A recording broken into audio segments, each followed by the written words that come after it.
Schwing Dynasty. It's time, guys. It's time. The season is here. All right, Schwing Season 3 coming to you guys live, not live, recorded from an undisclosed location, Kids Unlimited Academy, Medford, Oregon. Not so undisclosed, apparently. Oh my gosh, you guys, it's here. It's time. Schwing Season 3. So excited for this to be beginning again. I think a lot of us are in multiple leagues. This is always one of my favorites, though. Just the dynasty format it's the only dynasty I'm in. I think it's the only dynasty a lot of us are in. Sean is a heartless, shallow human who can just flip from dynasty to dynasty. But the rest of us have honor, and that means something to the Schwing Dynasty gods. They appreciate that. So we'll see if they continue to punish Sean with toilet bowls. It's here, guys. Week 1 is here. We've got some big matchups going on in the NFL and, of course, in Schwing Dynasty. I'm going to try to make these a little bit shorter this year. I'm going to try to keep them a little bit shorter. I think I said that last year, and I failed miserably. What I'm going to do is I'm going to have a shorter rundown for 4 games, and I'm going to have a bigger focus on the game of the week. I want the game of the week to have that extra feel, that extra flavor. And so I'm going to have a little bit more of a rundown of the game of the week. And that will be the last one we go into. So let's get started. Week 1 picks. I'm going to be keeping track of my picks, seeing how I do. If you guys want to submit picks and keep track of them as well, make sure they're in before the Thursday games. Make sure that you're keeping track of them, and let's see who picks the Schwing victories most consistently, if you wanted to do that.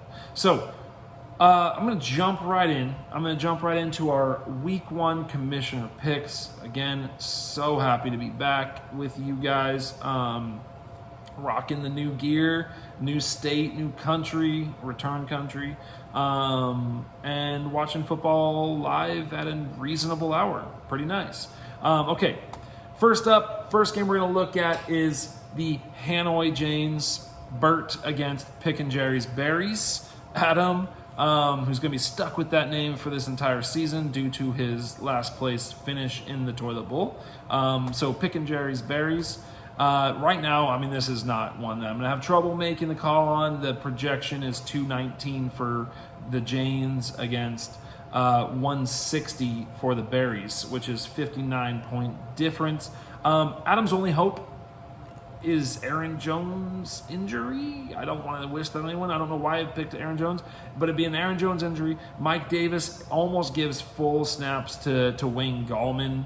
Miles Sanders is benched for Boston Scott. CeeDee Lamb scores 30 for Adam.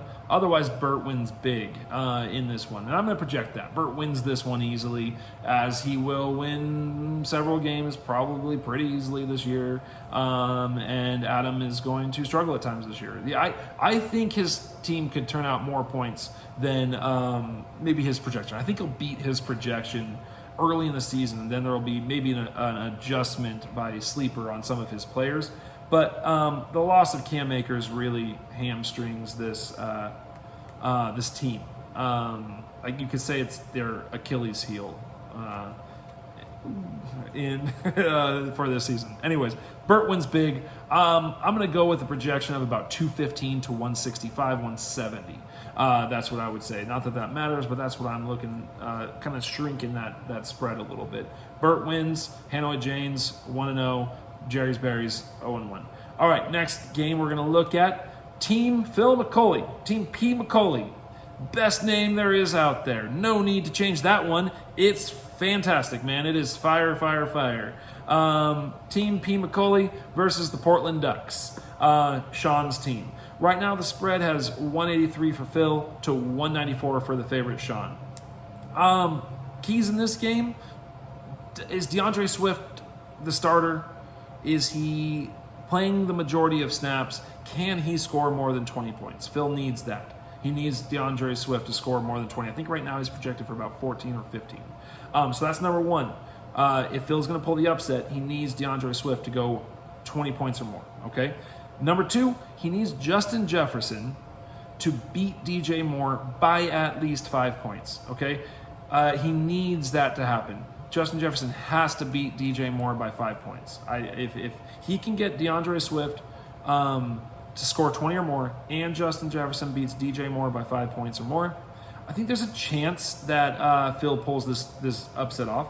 And I also have a question. Is OBJ really a 15-point player at this point? I'm not sure. I don't know if I believe that. Sean is hoping he is, because that's a big part of this projection, is that OBJ will get 15 points. Can be, yeah, for sure. That's always OBJ. Will he be? Is that what that team wants to do? I don't know. There's gonna be weeks where he is. So is that for this? Is that gonna happen this week? They're playing the Chiefs. They're gonna have to throw. I think he can. I think he will this week. And I think Sean gets the win here. I'm projecting this at pretty close to the spread, but a little bit closer than what it shows in here. I'm guessing 196 for Sean, beats his spread, to 190 for Phil. Okay, a bit of a higher scoring affair than it's showing up right now, which is already a pretty high score. I think that's what that one's going to turn out to be. Very close to being the game of the week. It was one of the choices for game of the week, but I liked another one better. Anyways, Sean gets the win. Phil comes up close. Two strong teams going at it week 1. So it's just hard to project this, but that's what I'm going with. Next up, Riddle Me This versus the Albuquerque Janes. Right now, Riddle Me This projected for 188. Albuquerque Janes, so that's Lucas is Riddle Me This. Daryl with the Albuquerque Janes, 181. Now, Daryl gets to change his team name once this game is finalized. So this was part of his bet, his Aaron Jones touchdown regression bet with me last year. I won that, got to change his name for 1 week of the season, the entire offseason and the first week, and he went with the Albuquerque Janes because I said that he was Bert's farm team, since he just sends all of his best players to Bert. Right now, 188 to 181 is the spread, favoring Lucas and Riddle Me This. Daryl has some disrespected players, I think, though. He's got Myles Gaskin at 16 points. I think he will beat that. He's only got Nick Chubb at 20. I think he definitely could beat that. And he's got... Chase Edmonds. I'm looking at it. It says Chase for 16 points. I'm like, not Jamar Chase. I would not say that's disrespected. Chase Edmonds at 16 points. Definitely could beat that. Guy catches a touchdown pass. He's definitely going over that, which is something, that's what he does. So he's got a few players that are a little disrespected point-wise. Meanwhile, Lucas has Justin Herbert going against the Washington football team and scoring 27 points. I could see a little bit of a letdown week 1 for Herbs, for Big Herb. I don't like that matchup, and I don't like the fact that Daryl's players are under what I would put them at. So I'm going for the upset here. Albuquerque Janes gets the win. Daryl beats Lucas here, gets off to a good start, trying to get himself out of that toilet bowl, trying to get himself into those playoffs. And Lucas, despite Christian McCaffrey meeting his projection or beating it of 130 or of 30 points, I think he's going to lose this game.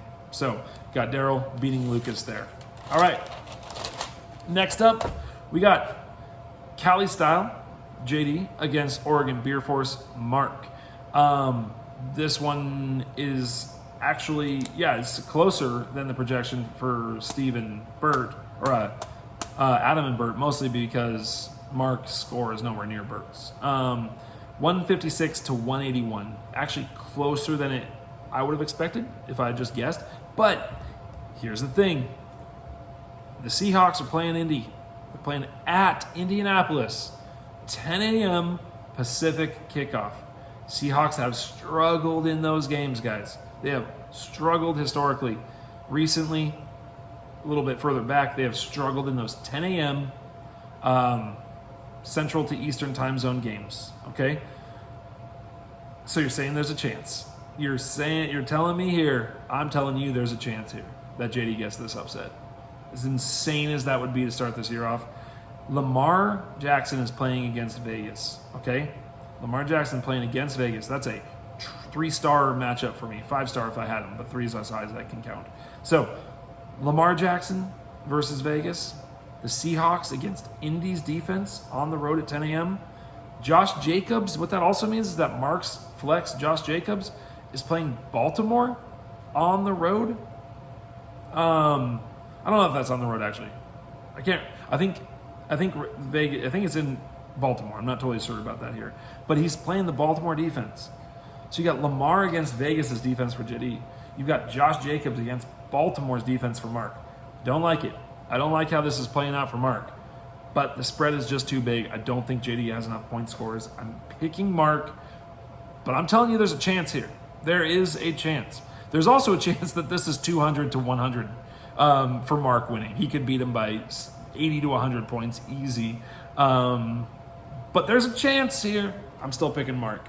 All right, on to the game of the week. That leaves only one game left, and yes, it's mine. And if you wanted to pick a better game of the week than Steve versus me, the past two champions meeting week one, best of luck to you. But this is what I've got for game of the week. Lord of the Schwings, this guy, against Paler Broncos, that guy. And not only is it the past two champions, the spread right now is 198.7 for me to 198.02 for Steve. We are separated by 68 hundredths of a point in the projection. This is the obvious game of the week here. I just realized I hadn't even marked my choice on this. We're going to go a little bit more into this one, okay? So we've got Dak versus Darnold. Dak and Darnold. Dak playing against each other. Darnold playing against his former team, the Jets. He's out of the shadow of Adam Gase, ready to shine, ready to prove that the Gase curse is real and that once you're out from under it, the sun shines on you and you are amazing. Ryan Tannehill. Dak, meanwhile, playing Tampa, very tough defense. Coming off of a limited preseason after an injured 2020. I'm not loving it. Multiple times I've thought about putting in Jalen Hurts against Atlanta. I'm still torn on that one. I'm still torn. Bad defense, Atlanta. Dak against a good defense after an injury. I'm still struggling with this one. Going on to the running backs. Steve has a big advantage here. Probably the starting running backs.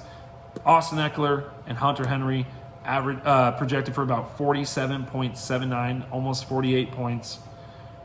David Montgomery and Antonio Gibson for me projected for about 40 points, about 7 to 8 points less. Okay.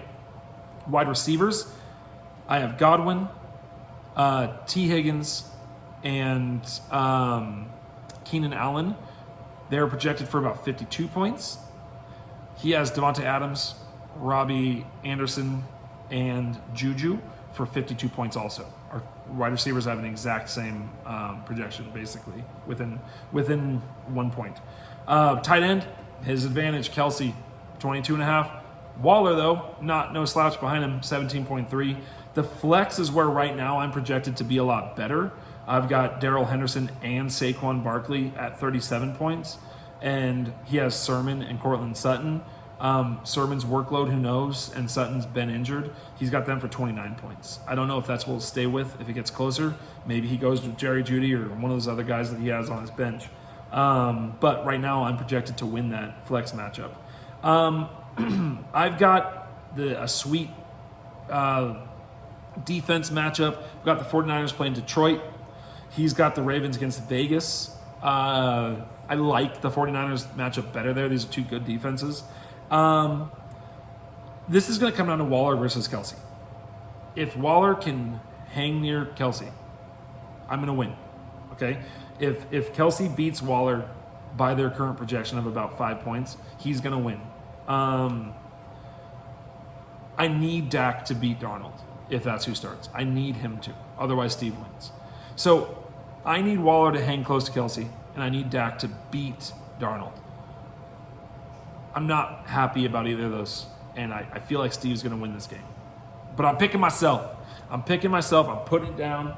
Confidence in my team. That's what I want to have happen. I'm going to speak it into existence. So hopefully that's what we end up with. All right, guys, that's it. Week 1. Here we go.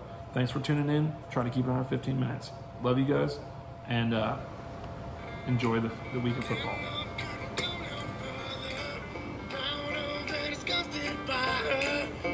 shoveling, bruised and battered. Oh Lord, I ain't coming home with you. My life's a bit more colder. Damn, wife is what I told her. Brass knife sticks to my shoulder.